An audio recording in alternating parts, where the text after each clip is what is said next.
नमस्कार, मी पंजाब तक। आज आहे 27 मे 2025।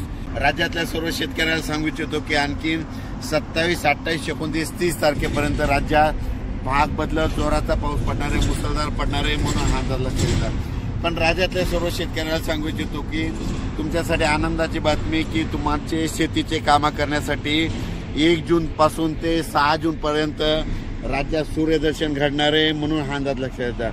राज्यातल्या सर्व शेतकऱ्याला सांगू इच्छितो की तुम्ही काय करा, 6 तारखेपर्यंत 6 जून पर्यंत शेतीचे कामं आटपून घ्या, कारण की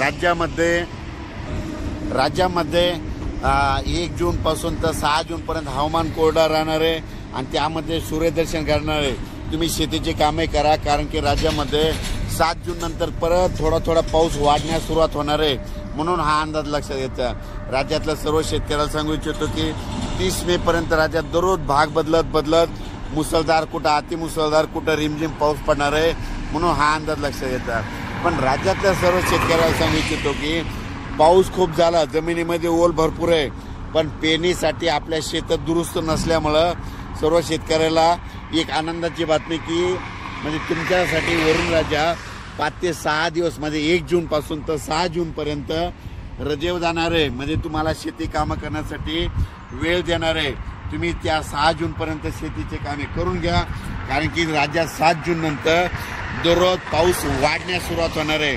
म्हणजे 7 जून नंतर 7ला थोडा वाढणार आहे, 8ला परत वाढत जाणार आहे, 9ला परत वाढत जाणार आहे, म्हणजे असा पाऊस वाढत जाणार आहे म्हणून हा अंदाज लक्षात येतात। राज्यातल्या सर्व शेतकऱ्याला परत सांगतो की हा पाऊस 30 मे पर्यंत दररोज पूर्व विदर्भ, पश्चिम विदर्भ, दक्षिण महाराष्ट्र, उत्तर महाराष्ट्र, कोकण पट्टी, खानदेश, मराठवाडा या भागात पडणारच आहे।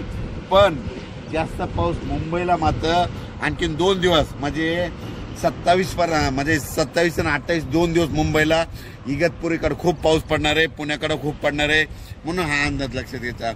पण राज्यात मात्र 1 जून पासून ते 6 जून पर्यंत सूर्यदर्शन घडणार आहे, शेतकऱ्याला कामं करण्यासाठी वेळ देणार आहे म्हणून शेतकऱ्यांनी 6 जून पर्यंत तुम्ही तुमचे कामं करून घ्या।